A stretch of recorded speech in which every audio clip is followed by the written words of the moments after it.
So, nandito na po kami sa loob ng Fort San Pedro upang tuklasin ang mga kasaysayan na naganap dito sa Pilipinas. Halina kayo, samahan nyo kami sa aming paglilibot.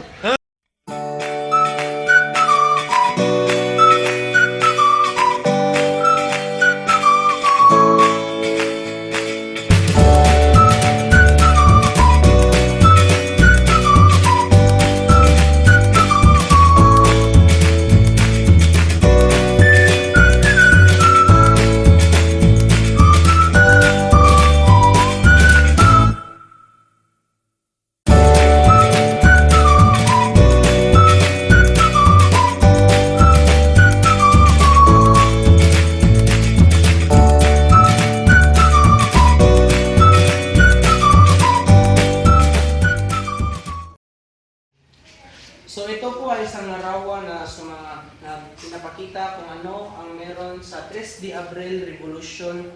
Ito po pala ay nangyari sa 3 de Abril ng Manabay. Katarang 3 de Abril Revolution yan. So susunod natin na ito po pala ang larawan. Ito po ang sinaunang bandera ng Espanya na dinala dito sa Pilipinas.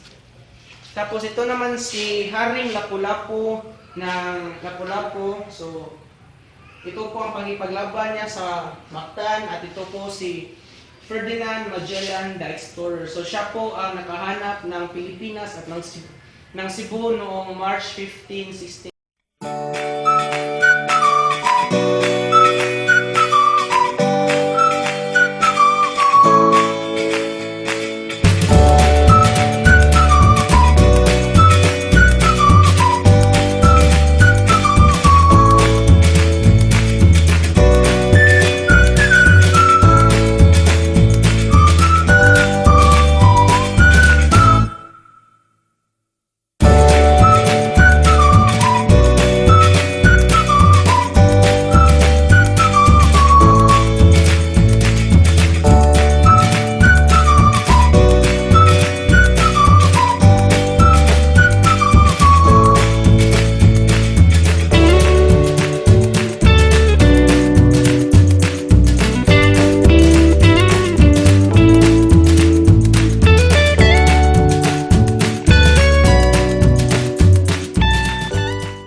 Pictures ng nakaraan ng Cebu City. So andun po yung dam ng Buhisan. Nandito po yung Fort San Pedro nung una. Tapos andun naman po yung sa may Pasig at sa port area ng Cebu City. So magtingin-tingin na po muna kayo dito at sa susunod na point na.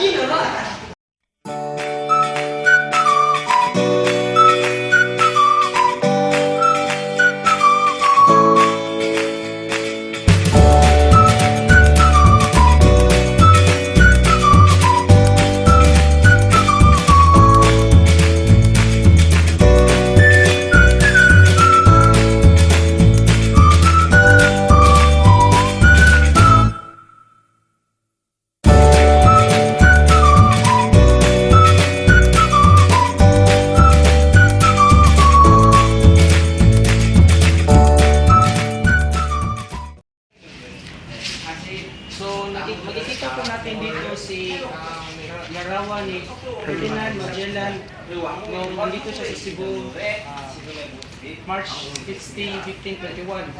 So ito po ang mga una sa mga naging mapa na ginawa niya at ito po naman ang naging pagdating niya sa Limasawa Island. Ito po ang tayo ng Magellan's Cross sa may Santo Niño at Battle of Mactan.